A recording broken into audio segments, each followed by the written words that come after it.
So our panel deals with education and transmission of knowledge in Nara period. The order is just the one you see, Migliore, Manieri, De France, and Kuranaka.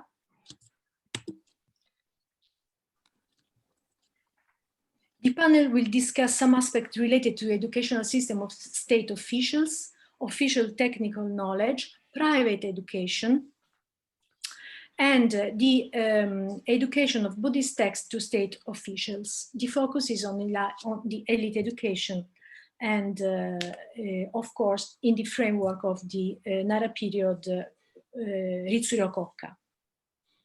So I will speak about the examination essays contained in Keikokushu. Manieri will speak about Yoshikan Gosho, De France on Shikyoruju of Kibi no Makibi, and Kuranaka will speak about the Kegonkyo. So, of course, it's useless to say that everything comes from China, and in the case of examination essays also, the system was intended to choose bureaucrats by merits rather than birth, through written examination as a tool of selection. Each student had to write 2 essays on a given subject. So in China, we have already in Wenshuan some example. Actually, we have only the questions. But as the system fully developed in Tan China, you can refer for Chinese system to the work of Robert de Routour, Le Traité des Examens, which also gives translations of 5 questions written by Baiju and the relative answers. In Nara, Japan, the answers, the questions and the answers contained in Keikokushu deal with subjects as Confucian virtues, the importance of rights and culture, the behavior of a sage and faithful state official, the ideological differences between Confucian and Taoist ideologies. These essays, in my opinion, are essential to understand how theoretical questions were studied and assimilated, taught, studied and assimilated, and what kind of knowledge and competence were required for officials in their work. So, of course, as for Japan, we have to see at the Ritsuryo. The section 11 of the Yoro Ritsuryo contains Gakuryo, the law on education, in 22 articles. And this Gakuryo contains rules concerning the Bureau of Education, the provincial academies, regulation on administrative and academic personnel, the students, the annual ceremony in honor of Confucius, study subjects, and the relative methods to teach and learn text, holidays, examinations, and so on. The compilation of Keikokushu was ordered by Junnate No, and it was a real monumental anthology in 20 books, but only 6 surviving today. And we just have in the book 20, the 13 Taisaku, 26 essays with the relative questions dated from 707 to 801. So one century of now thinking about 1 century of learning. No, the text is in Gunsho Ruiju, but Kojima, not completely, but Chushaku edited some of Taisaku, and Tsuda, in just 2 years ago, published this Chushaku complete edition of Taisaku in Keikokushu. I will skip 2 questions and 4 answers because they are of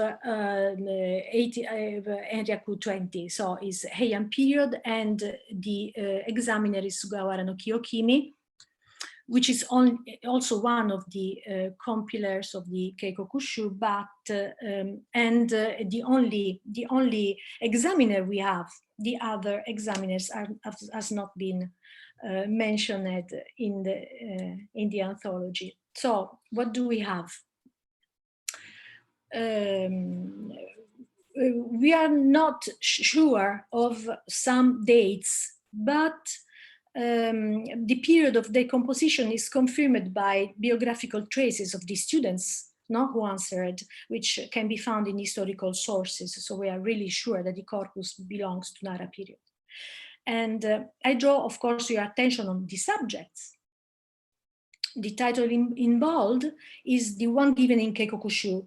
And I added also some short explanation or translations, if you want, given by Tsuda, just to understand well what we are speaking about. So we have question about the question of Fume no Samimaru and Kura no Kimimaru are the same because they made the examination the same year. So probably the subjects in that year was this one.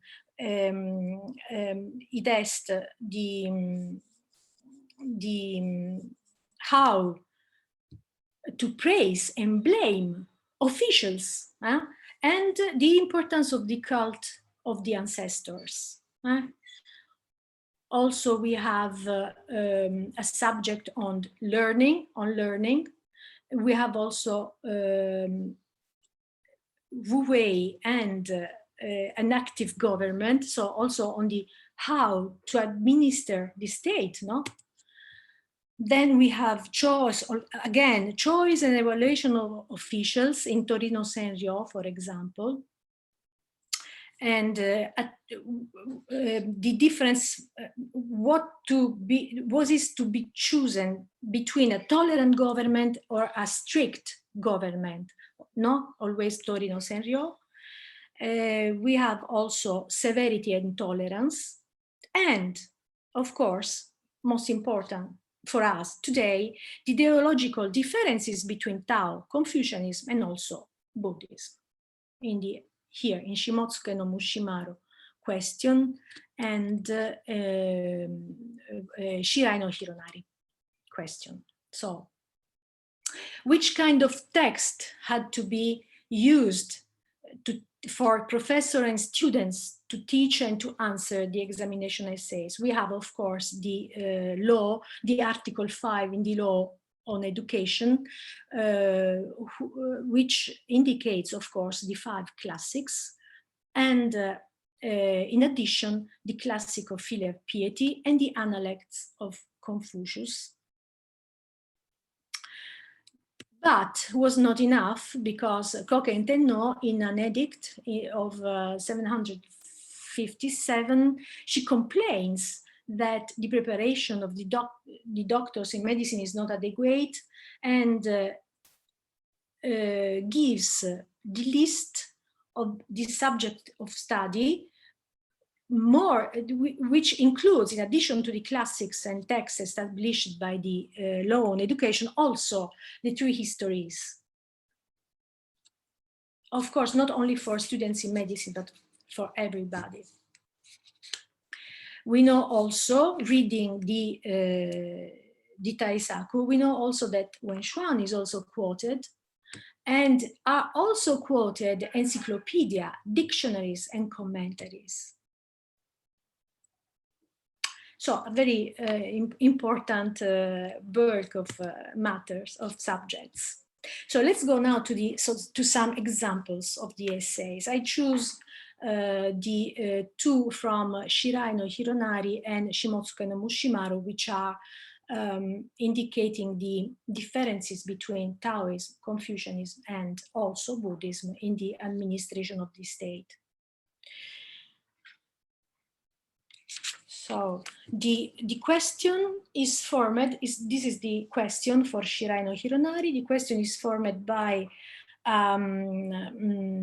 always in order to provide 2 arguments, Or in general, all the questions contain 2 arguments, and the student must answer putting in light the differences or the similarities between the two arguments. The sources of this question are Shiji Hanshu, Guanhong Mingji, and Iwan Leiju. And this is the end for the sources today, because if not, we can speak for, I don't know, 2 days. So I will leave apart the sources and concentrate only on the contents of the answer.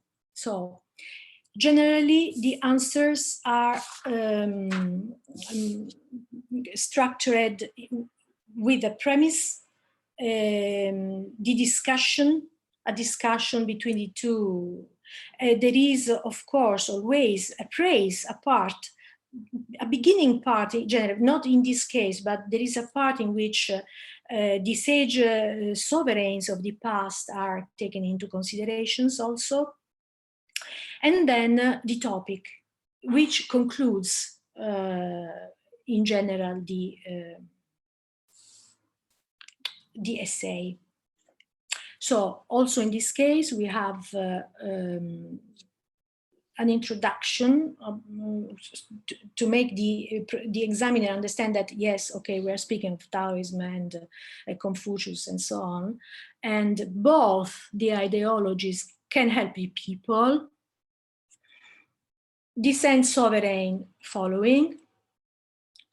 The barbarian also, even if they are barbarian, this is of course all quotations from sources, no, Chinese sources.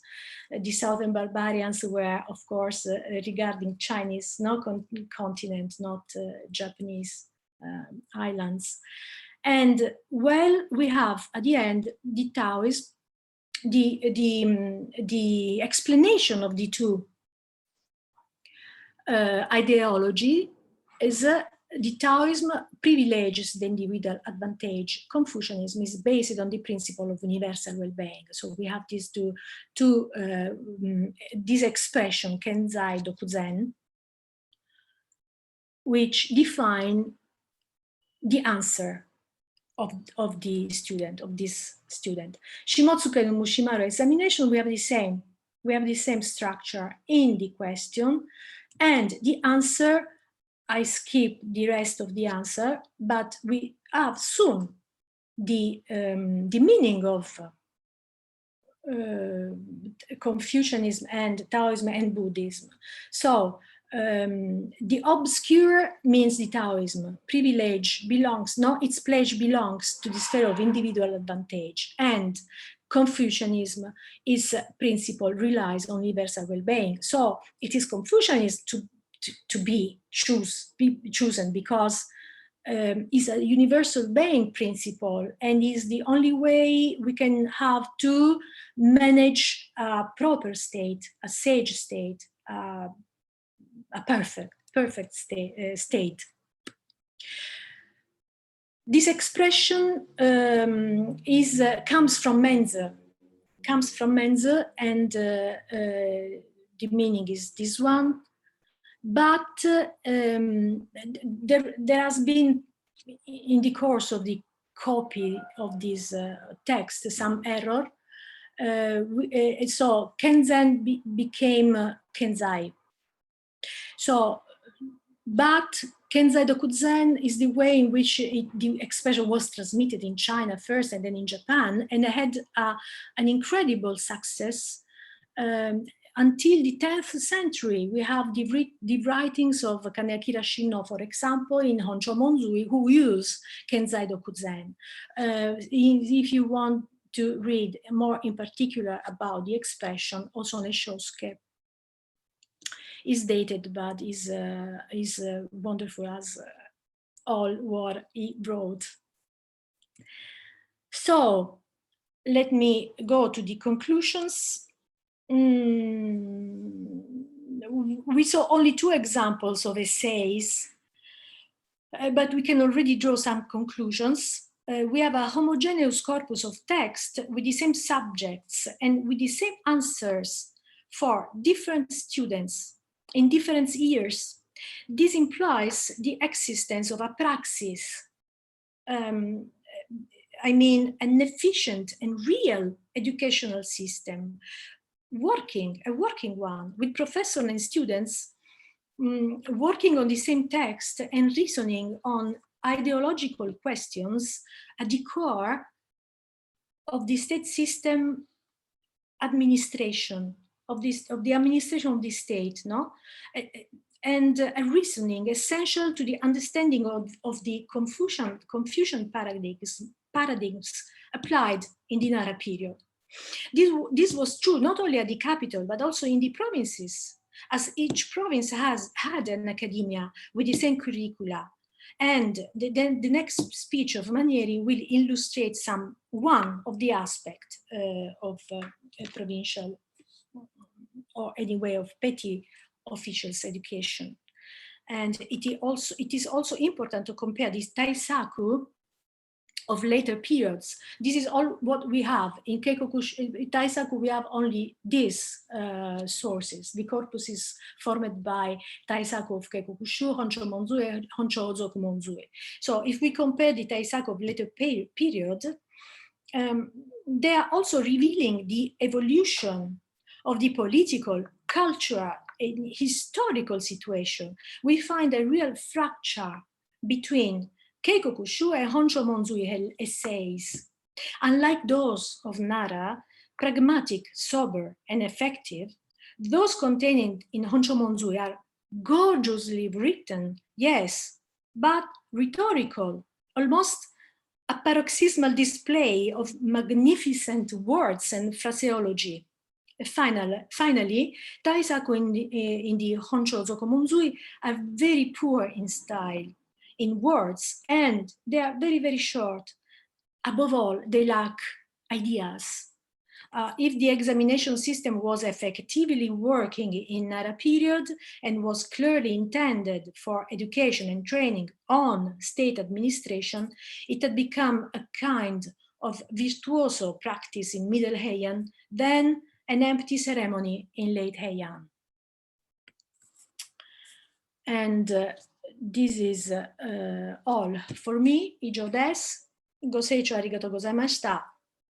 I leave the floor to Antonio Manieri, who will speak on the Yoshikan Gosho and the transmission of technical knowledge in Nara, Japan.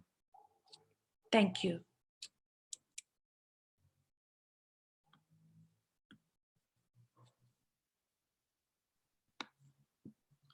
Okay, thank you, and thank you everybody for joining. Let me try to share my screen. I stopped, okay. Okay, thank you.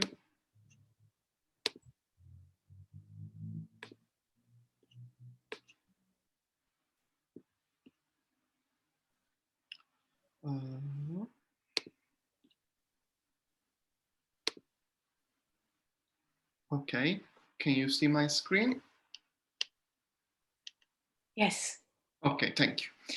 Okay, in this second paper of our panel, I will focus on an overlooked aspect of the official's knowledge in Nara, Japan, namely the transmission and education of technical and practical knowledge. In fact, the state, the code-based state required skill know-how in specific offices, and the various departments encompass professional groups, generally known as shinabe or be, and petty officials that were engaged in practical tasks. The shinabe that were incorporated and absorbed from the pre-history of Japan were skilled artisans, holders of a procedural form of the technical knowledge. Petty officials were called in different ways in different offices, but all of them were referable to the reishi, the clerks, who provided a higher level of officials with assistance in such matters as correspondence and records, and were expected to possess a descriptive, or most exclusively conceptual and lexical form of specialized knowledge. We can't ignore that there is a lacuna in the field of the textual study of technical knowledge in Nara, Japan.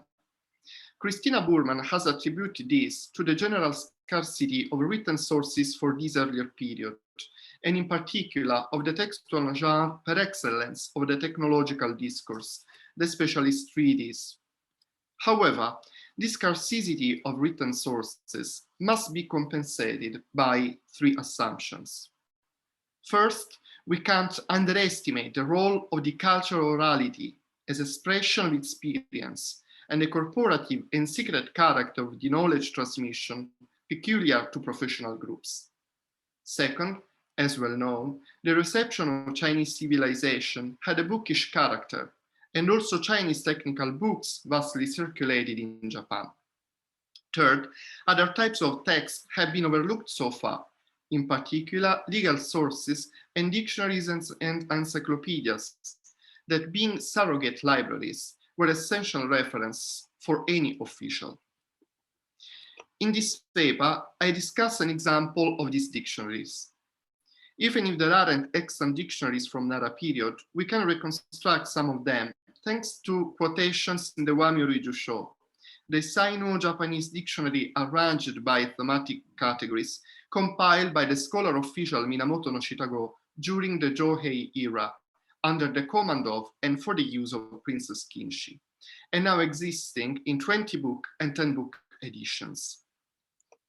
In his preface, Shitago makes an important difference, perhaps the first time such a distinction is drawn by a Japanese writer, between the Sinitic world, that of literary writing of the wind and moon, and the vernacular world, the world of everyday life, called Seizoku, petitioning for an up-to-date lexicographic tool that could connect these two words, since the existing Chinese works are useless in dispelling uncertainties about the everyday world. For this purpose, Shitago states, there are some Japanese works, such as the Benshi Kirisei, the Yoshi Kangosho, the Honzo Wamyo, and so on. All these texts are regarded having strengths and weaknesses, but fortunately, Shitago extensively quoted them in the whole work.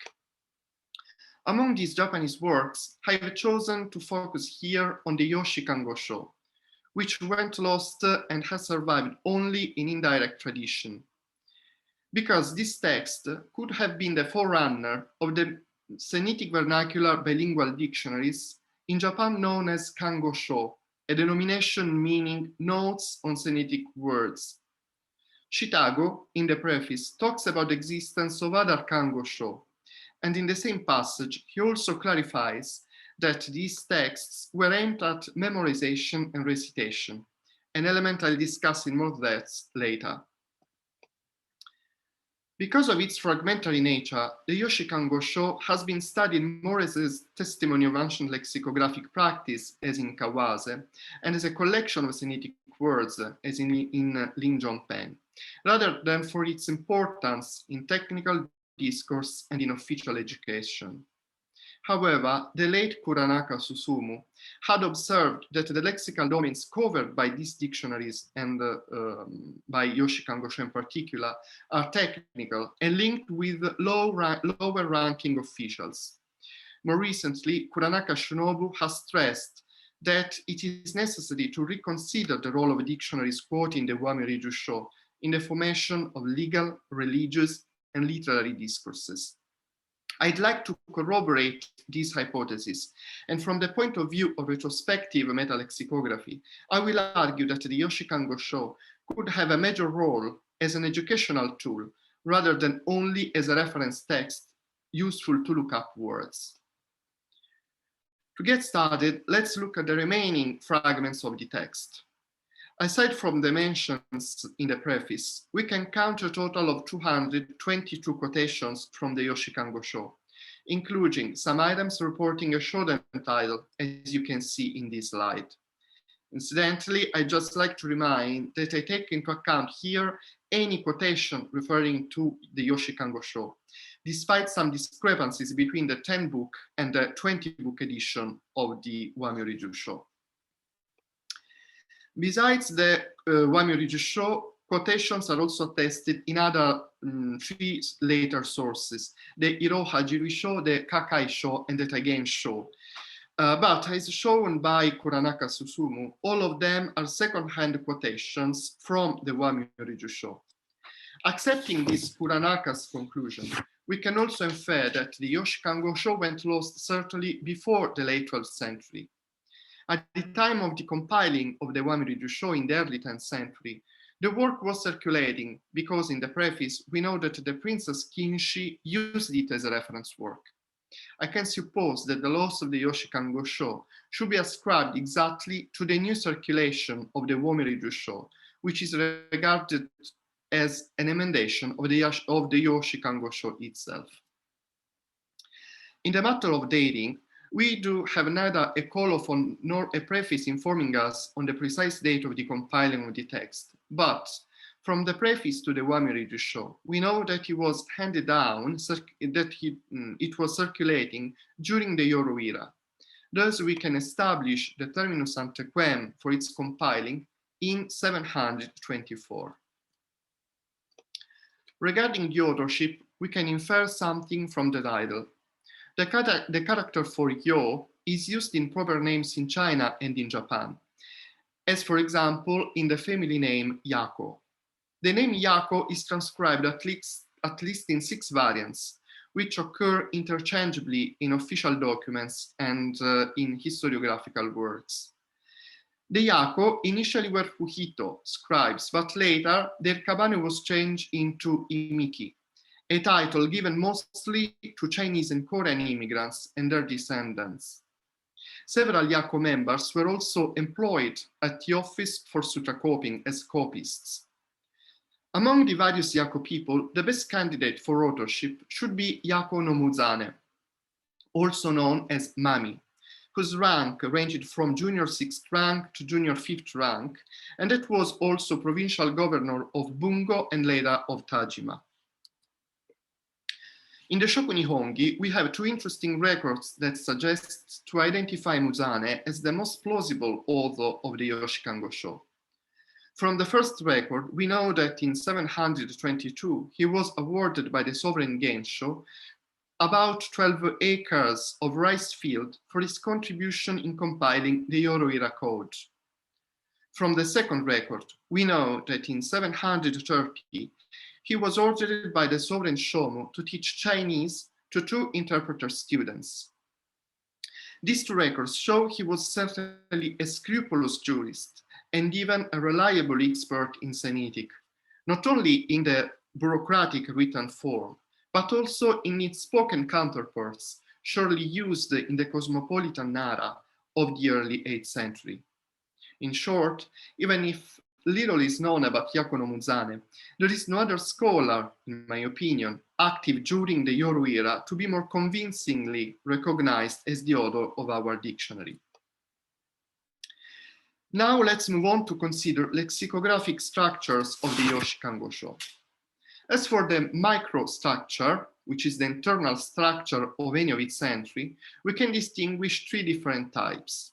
The most frequent one is the simple juxtaposition between the Semitic term and its vernacular equivalent, as in example 1. In some cases, the Semitic term is followed by a brief definition in Semitic, as in example 2. Finally, a third case is that where the Semitic term is followed by a brief definition in Semitic and by its vernacular Japanese equivalent. And being the most comprehensive type of structure, it could be the standard structure in the original work. As for the macro structure of the dictionary, we don't know how actually the lemmata were originally arranged inside the dictionary. From the preface to the Wamiri Jusho, we know that the Yoshikan Gosho consisted of 10 sections. The character bu, by which I translate section, is largely used in dictionaries and encyclopedias to individuate a group of entries that are associated by some specific element, such as the radical, the rhyme, or the semantic macro category. Incidentally, also the Wamiri Jusho is divided into bu, in turn divided into mon. The small number of sections indeed suggests it is organized according to thematic categories. We don't know the exact index of the dictionary showing the topic for each section, but the position of the quotations inside the Wamiri Jusho can help in this sort of reconstruction. We can note that there is no quotation in the book from 5 to 9. In this case, I just took into consideration the 20 book edition of the Wamiri Jusho. So we can note that there is no quotation in the books from 5 to 9, but actually these books contain only lists of place names. Very scarce quotations are also in book 1 related to heaven, earth, and landscape, in book 2 related to demons, deity, human beings, and family relations, and in book 13 related to Buddhist stuff, that are heavy and solemn matters in the intellectual tradition of the official dome. And for them, Shitago prefers to refer to other funding texts as the Nihon Shoki and glossaries as Nihongi Shiki that propose orthodox readings. Conversely, the reference to the Yoshikan Gosho is very common in all the books dealing with the everyday life, the Seizoku, also mentioned in Shitago's preface. In particular, we can group at least into 9 clear lexical conceptual macrodomains the extant quotations: anatomy and medicine, archery, constructions, shipping and shipbuilding, textile sector, hippology, cooking, carpentry, sea and earth products. Therefore, all these macrodomains are characterized to be linked to technical and practical domains of the everyday life. In fact, also the character of the words excerpt seems very technical. They are words that scarcely can be found in the refined language of poetry or prayers. Terminologies included in each group were certainly basic nomenclatures used by office in the Ritsuryo system that each official employed in the office was expected to know. To illustrate this, in this slide, I show some examples of the offices of the bureaucratic system that are in charge of those matters expressed by the macro domains. Moreover, I also give the dedicated law which furnishes the essential guide and the basic regulations for each office bureau and for each domain of knowledge. To remark the degree of specialization of terminologies collected in the Yoshikan Gosho, I'd like to show you a passage from the Hizen no Kuni Fudoki. This passage is actually a narrative section of the bureaucratic text compiled under the command of Genmei's edict, where the legendary Kazeko tries to pacify a cursing deity and is visited by a dream where he sees a warping reel, that is a tool used to twist the sewing threads, and a tie-up cord of the loom. Kazeko sees them dancing, pushing him around, and indicating that the cursing deity was Orihime, the deity of weaving. The text, as you know, is Sinitic, but the two terms related to the weaving tools are glossed by the compilers of the Hizen no Kuni Fudoki with notations in Mayogana that furnish the vernacular equivalents, respectively Kutsubiki and Tatari, both recorded also by the Yoshikan Gosho. In Kyushu Fudoki, glosses with the vernacular equivalents are usually inserted just to give the local variant of a word. But in this case, vernacular equivalents are given to facilitate the understanding of such difficult and technical words related to the textile sectors.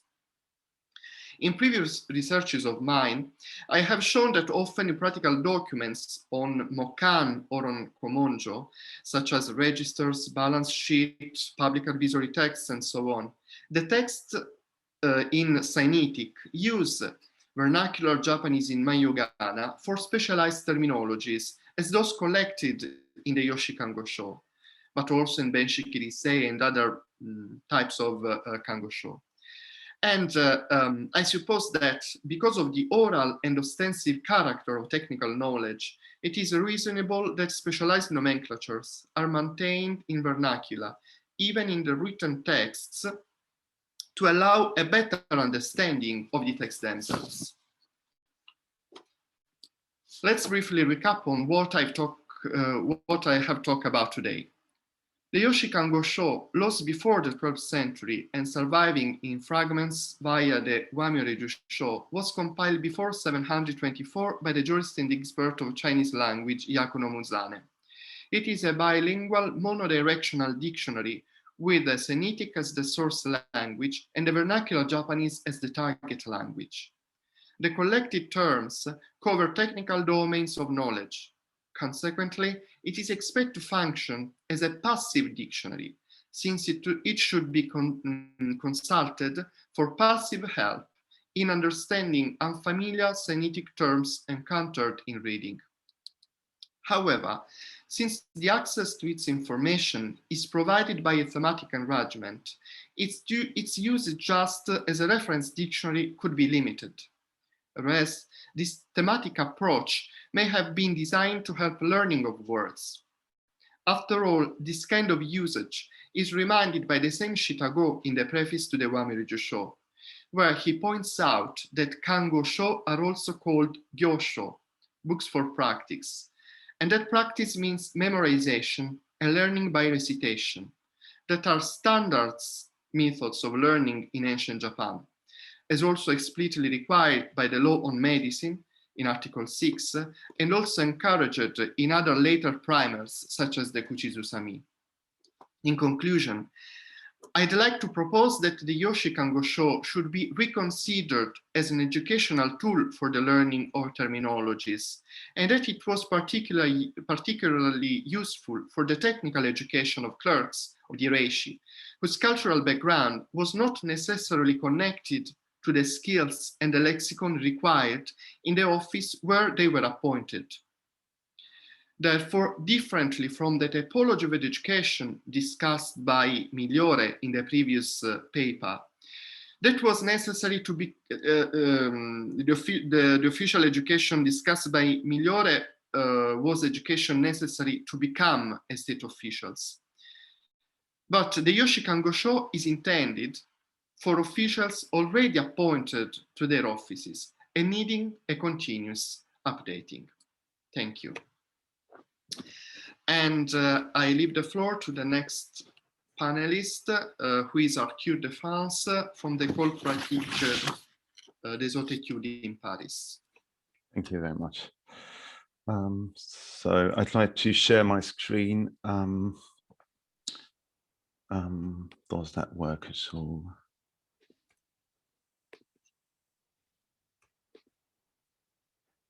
Yep. Wait a second. I'm sorry. Okay. Can you see the PowerPoint? Good. Yes. So here we go. Hello. I'm Arthur de France, a doctoral student at the École pratique des hautes études in Paris. And today I'm going to talk to you about a very important character for the history of education in Nara, Japan. That is Kibi no Makibi, who is well known as a symbol of learning within the framework of official education. He went twice to China and brought back a vast number of books. He later became vice director of the Daigakuryo, so the official institution education, and a private tutor to Princess Abe. He was also a reformer of the Confucian ceremony of Sekipen. But the thing I would like to examine with you today is whether he was also a contributor to private learning, to Shigaku. And there are actually two reasons for that. First, he might have founded a private education institution, the Hall of Two Teachings, Nikkyoin, and he might be the author of private teachings, the private teachings sorted by topic, Shikyo Riju, which destined to his descendants. We have a very low certainty regarding both these facts, so I will try to be prudent here. And the one question that will guide my inquiry will be as follows. Is there a possibility even that these two elements might teach us something about a different aspect of learning in the Nara period? I will first examine the idea of private education and talk about this Hall of teaching. I will then go on to discuss the Shikyo Riju, its nature, its genre, and then try to interrogate the meaning of such a work. So, regarding Kibi and private education, first, it must be said that the concept of private education is not a contemporary one. It first appears in a later work in the Ryono Gike, so in the 9th century, but the practice itself existed before. What's the definition of Shigaku? Well, simply put, it's everything that is not Kangaku, everything that is not official education, such as the Daigaku, that is not the Daigakuryo. According to a specialist on the matter, Hisaki Yukio, private education institutions function as complementary institutions of the Daigakuryo. Hisaki has proposed a typology of those private education institutions. But the first member of this typology is really what interests us. It is private institutions that aim at enriching the general knowledge of individuals based on a Buddhist Confucian syncretic standpoint.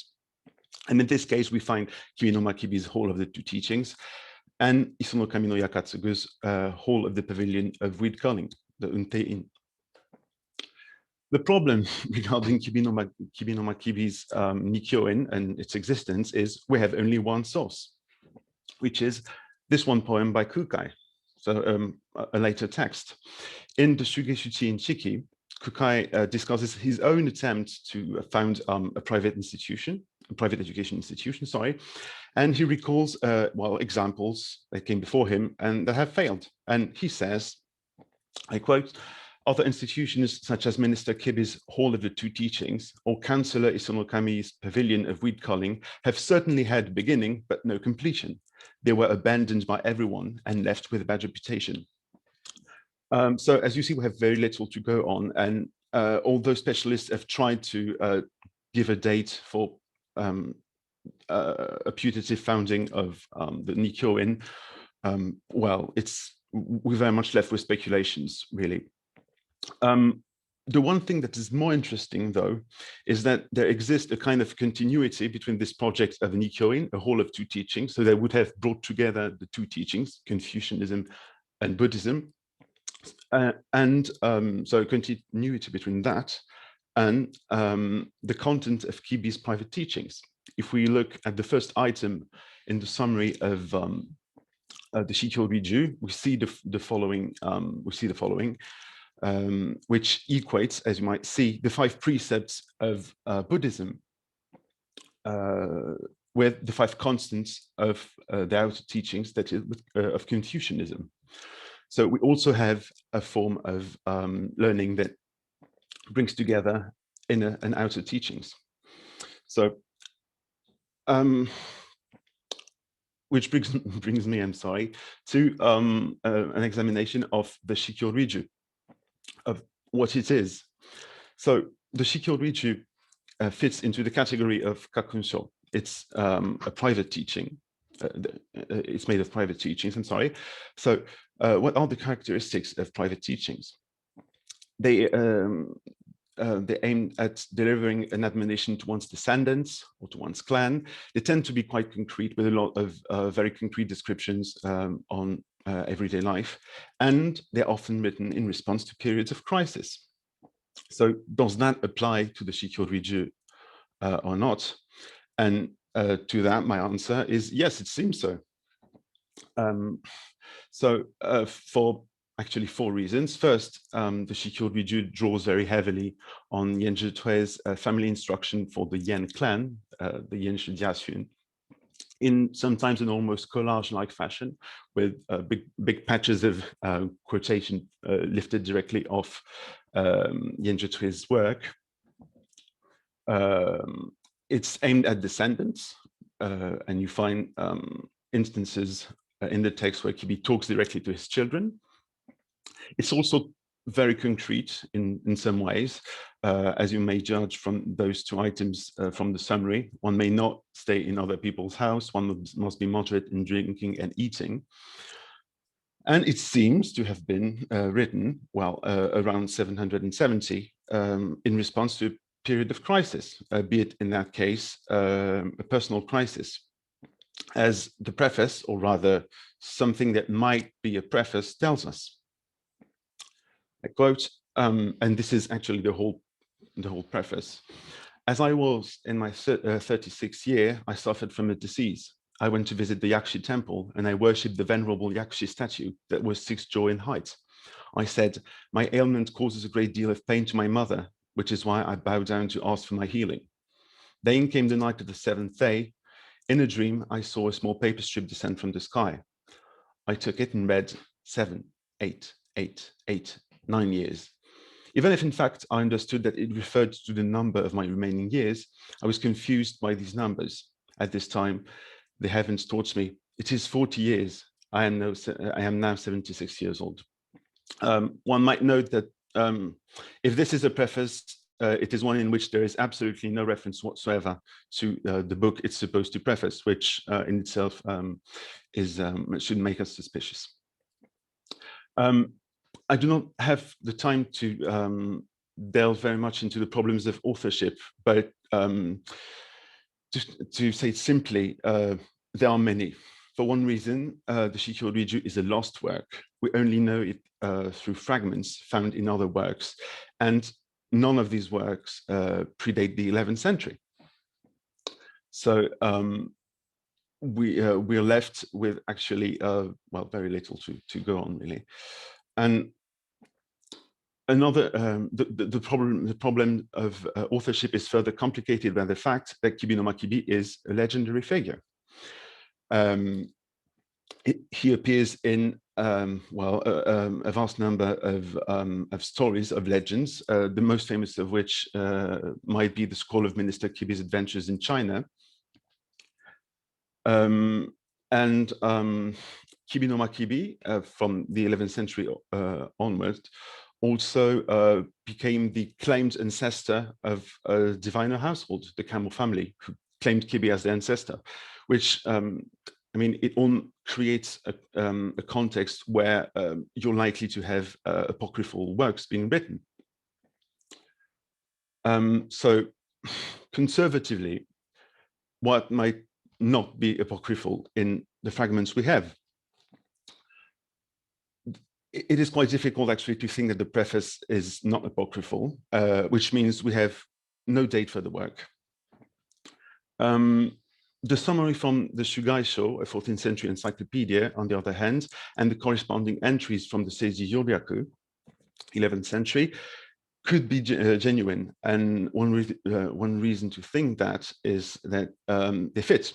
The entries from the Seiji Yoryaku fit within the summary. So, having said that, we're left with the question of what the text might actually tell us about learning outside of the Daigakuryo in the Nara period. And I will underline 3 points. Excuse me. First, the text emphasizes Buddhism as a necessary complement to the official Confucianism. It promotes an ideal of wide-ranging knowledge in opposition to specialized knowledge. And it emphasizes the practicality of knowledge, even for subjects that are, well, otherwise culturally valued, such as the study of letters. Regarding the emphasis on Buddhism as complementary to Confucianism, we find in the summary of the Shikyo Riju those admonitions which are highly reminiscent of, Buddhist precepts. For example, one must not kill a living, one must not commit theft. Those are items from the 5 precepts. And we can see that in the order, we have first the Buddhist elements, the Buddhist admonitions, and then Confucianist admonitions come a bit later. Such as one must harbor feelings of loyalty and piety, one must harbor feelings of uprightness and loyalty, etc. This attempt to unify, so to speak, Buddhism and Confucianism is in a way reminiscent of another attempt at founding a private institution, which is that of Isono Kami no Yakatsugu, who created his Untei-in, which aimed at reconciling the 2 teachings, and whose existence is well attested in text. Which, well, might go to support the idea that some elements in the Shikyo Riju might be authentic, and that even the Nikkyo-in, the whole of 2 teachings, might have existed in this context. Regarding the idea of wide-ranging knowledge, from what we know regarding the Daigakuryo, we kind of get the notion that it is very specialized. As we see in this 757 curriculum, classic students study the classics, history students study the 3 histories, etc. But the ideal promoted by the Nara Kibi's personal teaching are quite different. And the knowledge he promotes is quite general, as we see, judging from those items taken from the summary. One must know divination, one must know medicine, one must know calligraphy and arithmetics, one must apply oneself to the study of letters, etc. There is also a great deal of emphasis on practicality of knowledge, and in a way on non-specialization. In almost every entry where the knowledge of such or such field is promoted, we find one or two sentences that say that although one must have general knowledge regarding a field, one must not make it one's specialty. For example, in the entry on divination, we see one must know divination, but one must know all of these things, but not make it one specialty. One must know medicine, but not making one specialty. So knowledge has to be general, but I mean, he's not promoting any idea of being a polymath at all. Another interesting thing is the fact that in all those fragments where one particular field of knowledge is, well, so to speak, promoted, the practical end of every field of knowledge is stated very explicitly. For example, in the passage regarding divination, it is stated very clearly that the aim of divination is to help you understand the calendar. The aim of medicine is to, well, be able to prepare simple remedies. And in almost every case, we have negative examples of people who, because they were too specialized, either met a dismal fate, or in other cases, never got promoted and didn't have the career they could have hoped for. The interesting thing in this respect is that it's also applied to the study of letters. And in this respect, Nara Kibi quotes quite extensively from EAJS2021. It is said, for example, that the knowledge of letters is a trade like any other, like anything else. By which I mean, in the same way that the peasants plan their sowings and harvests, the scholars teach and discuss the classics. There's no difference in nature between those two types of learning. We also find instances we also find passages where a knowledge that is completely disconnected from reality is harshly criticized. The next bit is also taken from EAJS2021. And it is said, for example, that a scholar who knows thousands of books and is yet unable to write a contract for the sale of a donkey is what may be called a rotten Confucian scholar. Bookish learning is in itself useless. Which brings me to, well, my conclusion, but actually to two different conclusions. The conclusion changes indeed, depending on whether we accept the Nikkyoin and the Shikyō-ryū as being authentic, as having really existed, or as being, in the first case, and as being the work of Nara Kibi or not. If we do accept them, it would go to show that people involved with official education during the Nara period were aware of the flaws of the system and had devised ways to make up for them. And in this way, they promoted a more generalist and somehow more distant attitude towards learning. If we think that the Nikkyoin never existed and that the Shikyō-ryū is apocryphal, then they must be both seen as projections from later period that may be informed by the agenda of some scholarly households, maybe, and maybe also by diviner households. Those projections might have come to life in a situation where the Daigakuryo had already lost many of its functions as the curriculum to train officials. And in this way, I think we might see in this ideal of a very general knowledge, a kind of aristocratic ethos of sprezzatura, to borrow the term from Castiglione, that is of distance and nonchalance towards knowledge, as is seen, for example, in the Genji, where Confucian scholars at times can be ridiculed, or as is seen also in the Pillar Book. Well, I've already spoken quite a lot. Thank you very much for your attention. Well, I now leave the floor to Professor Kuranaka Shinobu, who from Daito Bunka University, who's going to talk about the teaching of Buddhism, and also refer to Kibi no Makibi as well. I thank you very much for your attention.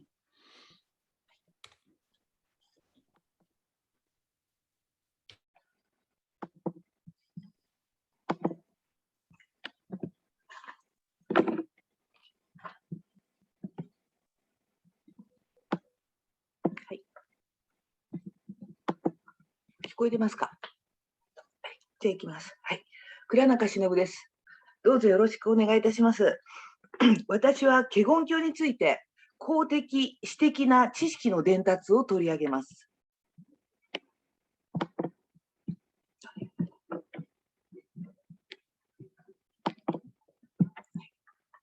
まず1、東大寺大安寺の盧舎那大仏と華厳経講説です。奈良東大寺の盧舎那大仏は華厳経の仏です。天平12年、740年、聖武天皇が発願し、その年の10月から本種寺で華厳経の講義が始まります。赤字になっている部分です。その初代の講師は、新しく新羅の華厳経学を伝えた大安寺の神将、受講者は大徳16名とあり、皆学僧たちです。これと並行して、華厳経の写経が東大寺と大安寺で行われます。日本最大の漢大寺である大安寺でも、刺繍の盧舎那仏像が作られ、華厳経が書写されました。この時期、平城京の2つの大寺院では、華厳経の大事業が展開されておりました。2、東大寺の華厳経講説です。華厳経には2種類の訳があります。丸の1、60巻本と丸の2、80巻本です。括弧2、華厳経の講義のテキスト。当初、講義のテキストには丸1の60巻本が使われました。注釈は華厳経単元記です。3年間で60巻、1年に20巻ずつ読む予定であったようです。宮崎賢治氏は正倉院文書の分析から、天平20年の頃、唐から新しい80巻本の注釈、華厳経鑑定記が伝来してから、80巻本と60巻本両方を使うようになったとされました。でこのように大仏開眼のための華厳経の講義は最新の研究と注釈をできるだけ取り入れようとした専門的なレベルの高い内容でした。公的な華厳経の需要とは、国家プロジェクトとしての東大寺大安寺盧舎那大仏造像と写経を支える学僧による最先端を目指した専門的な華厳経の教学研究でした。次に、聖武天皇の華厳経理解です。しかし、聖武天皇自身は当然のことながら、そこまでの高い意識は持っていなかったようです。華厳経の専門家、石井康生氏は、聖武天皇が出した小直を分析し、華厳経の思想があまり見られないとされました。聖武天皇は日本の神々への信仰を持ったまま、もっと強いパワーを持つ盧舎那大仏に、国家と自分と身近なものを守る呪術的な力を期待し、臣下にもそれを強要したとされます。では、華厳経は、聖武天皇に仕えた律令官人たちにとって、華厳経とは一体どのようなものだったのでしょうか。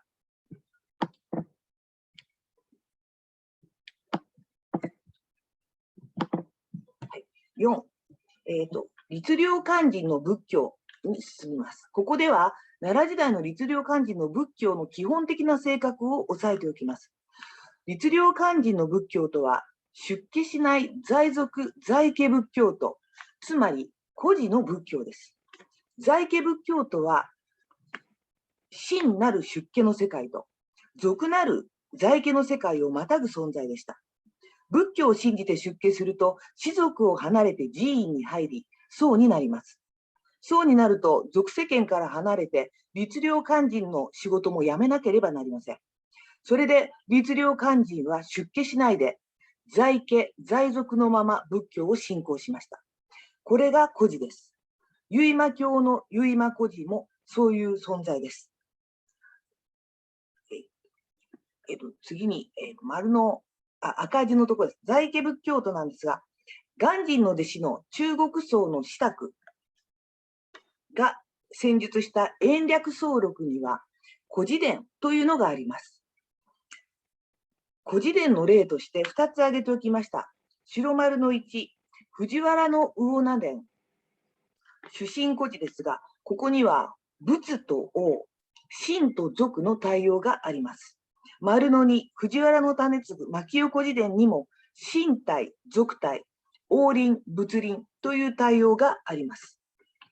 先ほどのドゥフランスさんの発表の中の吉備の真備も孤児であり、二教院の二教もこれです。そして四教類従の五条五戒も儒教仏教にまたがる孤児の考え方だと思います。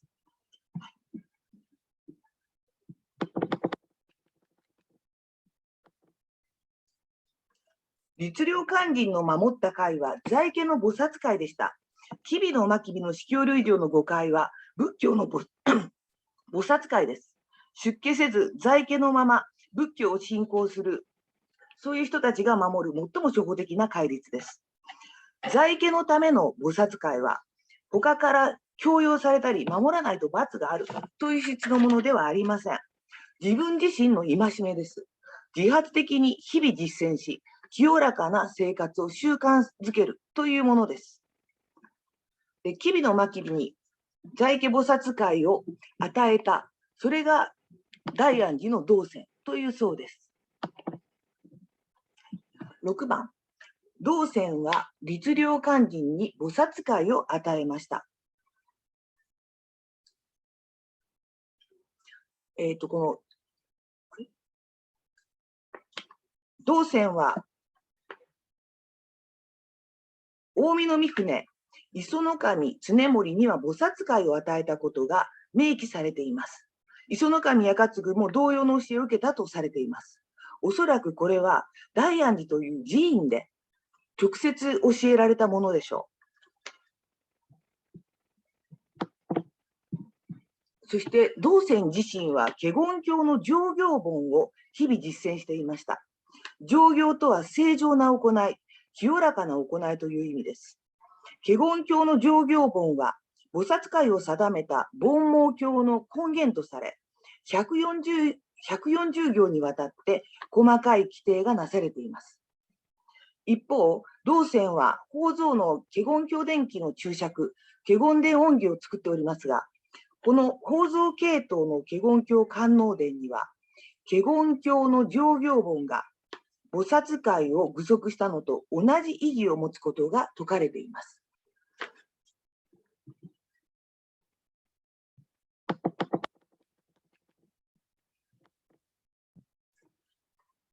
律令勧進の私的な華厳信仰について、寺院で直接道宣から学んだ以外の華厳教信仰について当たっておきます。道宣に直接習わなかったと思われる律令勧進の例として、1、藤原の種継です。藤原の種継は山林修行者の首藤禅師に会い、新華厳経80巻本と菩薩行門を学んでいます。そして2番、穂積の過去。これは下級な肝心だと思いますが、社門にあって8戒を受けたという人から、戒を守って、受戒をして戒を保つことの功徳を聞いて、それがきっかけになって、自らも華厳経を聞いて、読受するようになったとされています。で、これら直接寺院で学ばない人たちの華厳教との縁というのは、在野のものであって、ちょっといかがわしいと言いますか、得体が知れなくなるような印象を受けます。このような広がりが一方である中で、9番、道宣の本領は北州禅でした。伊吹敦氏は禅の専門なんですけれども、道宣の本領は北州禅であって、天台や華厳の祖師ではないことを明らかにされました。で、確かに道宣は華厳の祖師ではありません。とはいえ、道宣は祖師というほど偉くはなかったけれども、注釈華厳で恩義を書いたり、また毎日華厳教上行本を実践するというくらいの華厳の師ではあったと思われます。で、このようなあたりが律令勧進の仏教として大事なことであったのではないかと思います。道宣は日本に戒律を伝えるために参りました。まだ鑑真が来日する前です。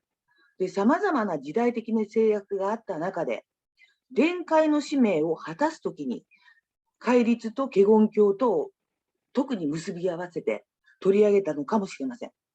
しかし、伊吹氏は、道宣の北州禅の基本的な立場は、大乗戒であり、凡盲教が本質であるとされました。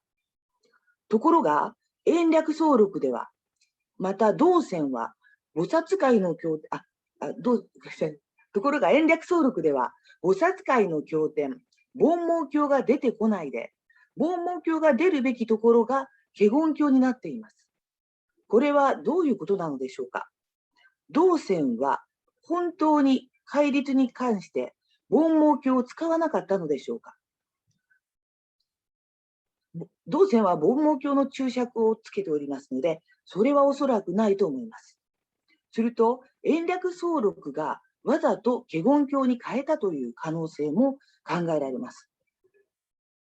あるいはまた、菩薩界というもの自体が柔軟に扱われていたという可能性もあります。少なくとも、延暦宗録は菩薩界について、凡盲教ではなく、あえて華厳教の上行本を挙げています。公的な華厳教の重複が、華厳教の重視が私的な華厳教信仰にまで波及した可能性を想定しつつ、延暦宗録自体による作為の可能性も考えてみたいと思います。つまり、先ほど出てきましたが、延暦宗録は律令勧進を真と俗に明確に分けようとしていました。けれども実際、仏教の寺院の僧侶も下典、仏教以外の本も持っておりましたし、それをまた人々に開放しておりました。そのような中で、真と俗を明確にはっきりと分けようとする延暦宗録のこの世界観といいますか、それは私、ちょっと作為性を感じます。で、これ以外にも延暦宗録の表現というのは類型的なものが多いです。この延暦宗録の類型性の背後に国家的な仏教の動き、聖武朝廷が求めようとした動きがあったのかもしれません。このようなことを提案しまして、以上で発表を終わらせていただきます。どうも失礼いたしました。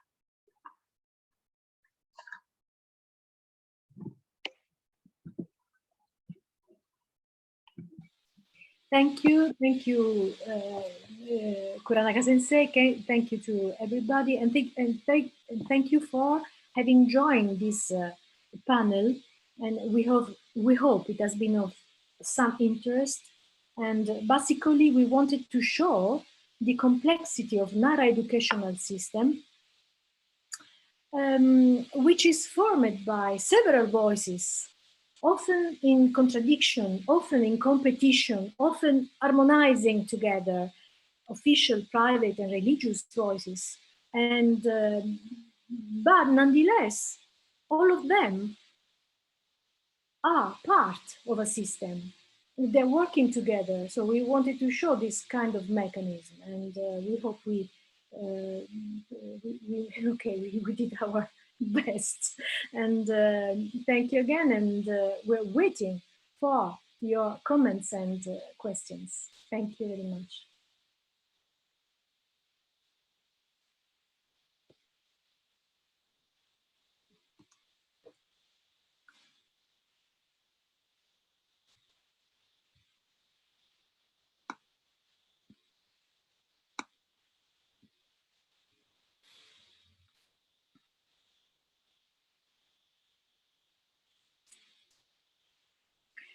Also in Japanese, of course.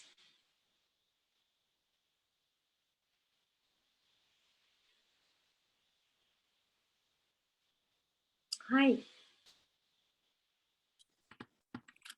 Yes, my name is Robert Wittkamp. Thank you very much for the interesting talks. And I have a question concerning the Keikokushu, the Taisaku, the essays.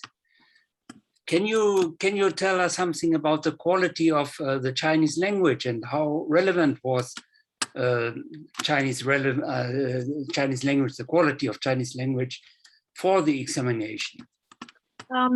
As far as I studied until now, because anyway it's a work in progress, no? I compared with the Wenshuang text, and I found it quite homogeneous with. And also for the other Taisaku, of course, excluding Honsho Zokumonzui, which are very, very poor. But Keikokushu and Honsho Monzui Taisaku were stylistically perfect from the Chinese point of view. Yeah, as far as, of course, Wenshuang and also and Taisaku, as we have in China, Taisaku, we can compare. I was wondering, sorry, I have another question. I was wondering whether the title is going back to the essay in Wenxuan, the Cao Pi essay, and it's the famous Bunsho Keikoku in Japanese, ruling the state by literature. Is this the source of the title, or? Yes, of course. The title comes just from that. And I wrote an article, but in French, about this question. And French school made really a lot about this Keikokushu and also on China matters and so on. And unluckily, yes, we should read more of each other, not only in English, because... Okay. Thank you very much. Welcome. Of course, I can give you all the references about, if you are interested also in the translation, for example, because the Honsho Monzui Taisaku have been, only 3 have been translated by, but in French, if you are interested. Yes, I am. I have to admit, I had to work on my French, yes. No, I don't mean so. Okay. Yeah, I realized that there is a Keikoku Shu. There are no commentaries in Japanese either, right? No, Keikoku Shu, there is Kojima Noriyuki scattered in his 200 books. And the first book, some, and the last book, some other. And what else? Tsuda did, okay. I'm sharing, is it? I'm sharing my PowerPoint. Yes. Okay, so these are the translation in French of some of 3 Taisaku in Honsho Monzui, and where it is here. See, and here you find in Gunsho Ruiju, you find the text of Keikokushu, and you find 90% commented by Kojima here, and Tsuda. Tsuda do all the this one. Okay. And it's easily readable. Okay. Thank you very much. I took pictures of this and I will look it up. Thank you very much. Welcome. There's a question. Yeah, there's a question for Antonio in the chat. Yeah. The question is from Ani Andreeva, I suppose. Can you elaborate a bit more on what kind of knowledge and textual sources were adopted and used in intersections on the human body and anatomy in both the Wamiri Jusho and in the Kango Sho? Okay, thank you, Anna, for your question. And in Wamiri Jusho, as for Chinese, Wamiri Jusho quotes both Chinese works and Japanese works. As for Chinese works are concerned, they are the classical classics for medicine studies. Actually, all the classics also required in the Ishitsuryo, in the law on medicine of the Ritsuryo system. In particular, if I remember well, maybe the most quoted classic is the classic of the Yellow Emperor. In the Kango Sho, actually Kango Sho does not quote other sources, but Kango Sho is just quoted in the Wamiri Jusho.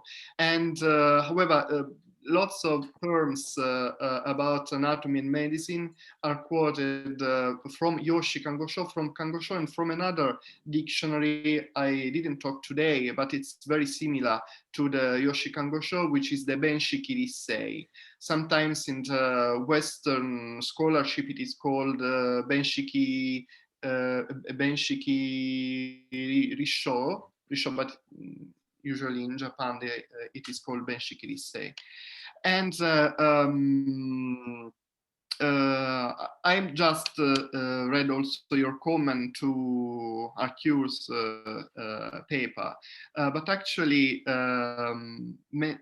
reference to Yanji Tuei's Kakun are also in the Wamiri Jusho, and they have been studied by Kuranaka Shinobu. So if you need some reference, I can send you anything. I don't know if I answered your question.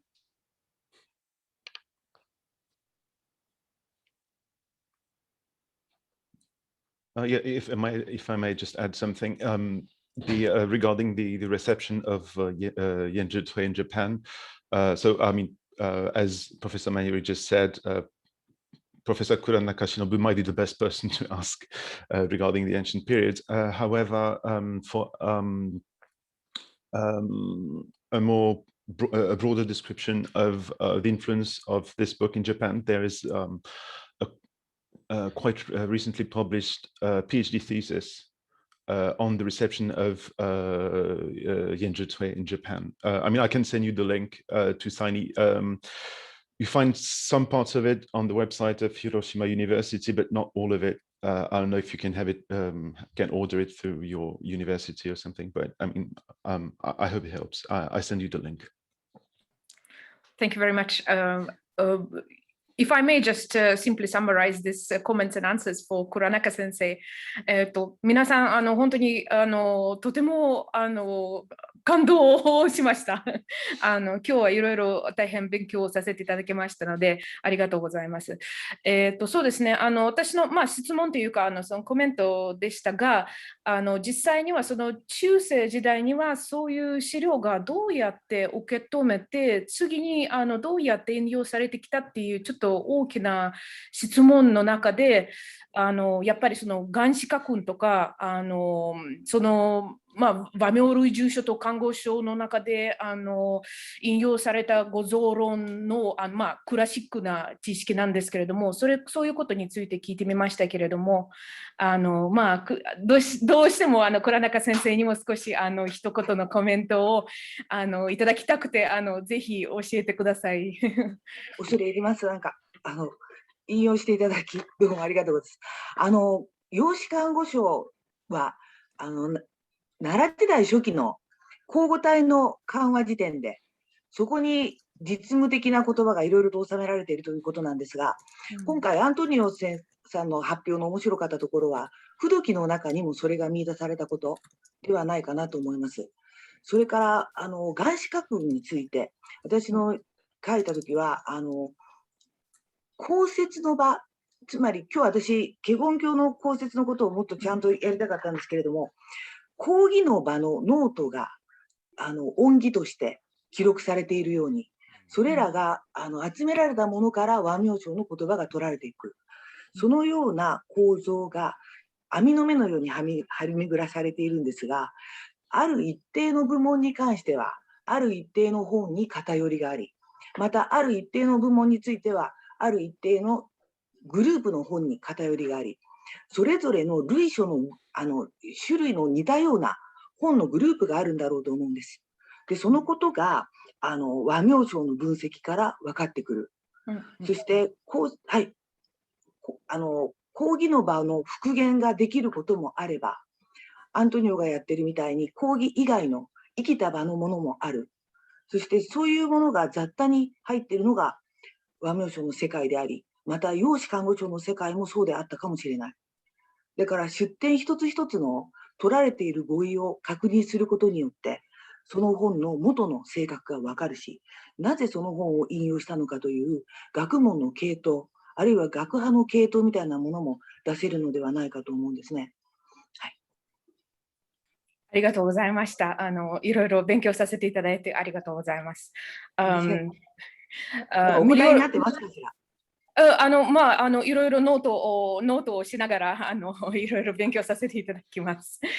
Migliore Sensei, thank you very much also for this very much in-depth exploration of these important documents that in my impression from the medievalist point of view, we really need to know more. I very much found the whole panel very exciting. Thank you very much to you all. Thank you very much. Thank you. We deeply think that Chinese literature must be explored much more than has been done until now. So, ganbarimashou. Unluckily, it is Chinese. No. We have still some minutes left.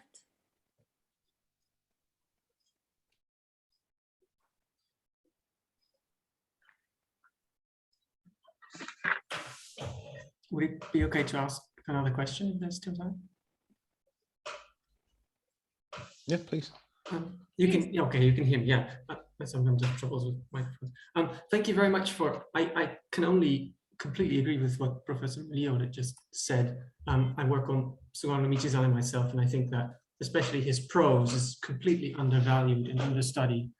He of course also has Taisaku, so it was really interesting to hear about that. But in fact, I wanted to ask a question to Mr. De France about the Shikyo Ryuju as a kakun, and then I wanted to maybe begin with saying that I really like the way that you framed the conclusion, which is very tentative and non-committal, which in fact is very, I think, very academically sound rather than forcing one or the other. I was wondering in particular about this Shikyo Ryuju as you introduced the different precepts, is that what we should call them? I'm not sure. I was very much reminded of the Junichijo Kempo, the 17-article constitution. I was wondering, what kind of, is this something that, because it's also attributed to the Nara period, is there also some kind of a more general sense of, well, for lack of a better word, syncretism that you see there? And then I was wondering, do we know anything about kind of the directionality there? Are there influences? Are there kind of broader trends that you see that kind of explain these sorts of texts being composed? I was wondering about that. I was really curious if you know anything about that. Well, I don't really. I just thought. By the way, it's kind of interesting that you should mention Shotoku Taishi, who's, well, also a legendary figure and also the object of apocryphal works, and well, up until the Middle Age and even later. So I don't know. You kind of get the feeling, especially from presentations such as that of Professor Kuranaka, that there was a subcurrent that doesn't pop up that much in the text, in the official text, but that this syncretism was alive and kicking in some private institutions, in temples, in this sort of middle space that is the layman's Buddhism, which Professor Kuranaka described. So yeah, it really seems to have existed, and maybe to how to say, the production of such text might respond to a situation where the influence of Confucianism is overwhelming, and so you see the production of texts as a sort of backlash against this, not in a too direct way, saying Confucianism is not relevant and only Buddhism matters, but in rather more conciliatory tone. But there would definitely be to find in more not so much in official settings as maybe in peripheral context and private context. Having said that, I mean, the question of the Constitution, 17 articles is a complicated one. No one knows who wrote it, when, whether it was, as Michael Como suggested, written part of the legend of Shotoku Taishi created by immigrants, and yet has found its place within canonical works. So I don't know. Yeah, especially the latter point I thought was very interesting, because if on the one hand you see a kind of a family tradition or something that is, as you say, less canonical, and then on the other hand you see something like the Shotoku Taishi text being kind of elevated to a higher status. There is something. Yeah. It seems to indicate that there was a potential for the material that you introduced today to do more than just be for one family and for one for one's descendants, maybe. So I thought that was really really interesting to see that. Thank you for your talk today. Thank you very much. Thank you for your comment. We have 1 minute only left, so if there is some more question, quick or one quick question. Can I just add a comment about the reception of Waimaru Sho and Yoshikango Sho also in the early modern period? Can I? Okay, just to add something about the reception of Waimaru Sho and of the Yoshikango Sho. Actually, this encyclopedic knowledge is also received in early modern encyclopedias, in particular in the Wakansan Seizue, have studied in particular the section about the horse terminology, the apology terminology, and even in the 18th century, vernacular Japanese recorded in the Wakansan Seizue is just terminology from the Yoshikango Sho. It's the same terminology as in the Yoshikango Sho. So maybe this can be another point to study. We have a late question by Dario Minguzzi, very quick if possible. Yes, thank you. First of all, I want to thank all the speakers for this wonderful panel. Thank you very much. It was very stimulating and illuminating. And my question is addressed to Professor Migliore. And thank you for highlighting the features of this particular genre in Keikoku Shu. It was very interesting. And to me, it was particularly interesting to see the development of the genre from the Keikoku Shu to later iteration in Honsho Monzui and Honsho Zoko Monzui. My question is, if the Taisaku in Honsho Monzui are seen as very stylistically elaborate, gorgeous, very well written, but devoid of any practicality, excuse me, for governmental offices, what prevents us from seeing the same feature in the Taisaku of the Nara period? What prevents us from seeing the Taisaku in the Nara period as rhetorical exercises meant to select the very best of the best in an education that was meant for the hyper-educated elite, and possibly not for those who went on working for the government as provincial governors or clerks in any other institution in the government. So is there something in the texts themselves that highlights this connection to practical government, or is it something that is, I don't know, maybe it's more a comment than a question, I'm sorry. No, thank you very much. It's actually a very good question. You have to look at the subjects, of course, and you're right. I'm not telling that Nara period Taisaku are not rhetorical. Of course they are. Of course they are. All kind of how can I explain? All kind of answer in a frame, in an official frame, must be rhetorical, no? So it is rhetorical also in Nara period, but the subjects are different.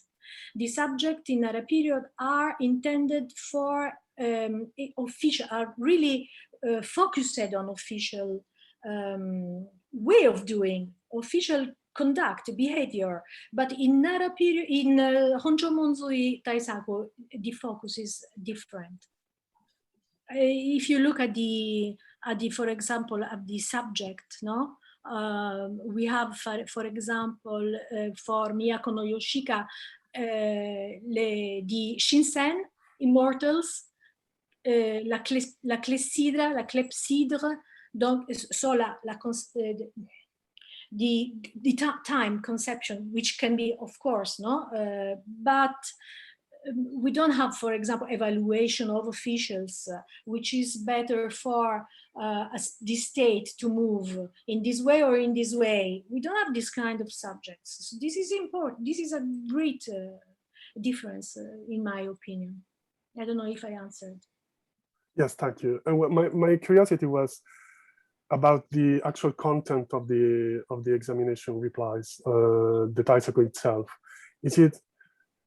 Is there anything that ties it back to what an official who passed the examination would actually do in practice? Or, I mean, because I see much more continuity in the actual responses in the Taisaku than what you, of course, highlight in the, I mean, I completely agree with you when you highlight the importance of the topic in distinguishing between the early Nara period examination and later Heian examinations included in Honcho Monzui. But the content of the Taisaku themselves, isn't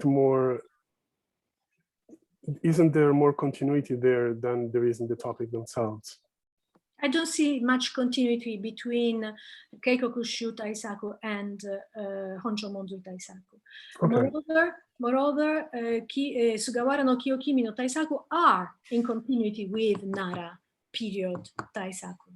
But after, I find a real fracture between the corpus. If I may ask one more question, where would you put that fracture point in terms of time? We have to say Honcho Monzui. No, I don't know. I just, I cannot say the precise year, but no, of course. Take into considerations the works, the collections, because they were collected following a determined ideology. Keikokushu is something, Honcho Monzui is another thing, even in the title. So I put the difference in the collections and not in the date, Okay, thank you very much.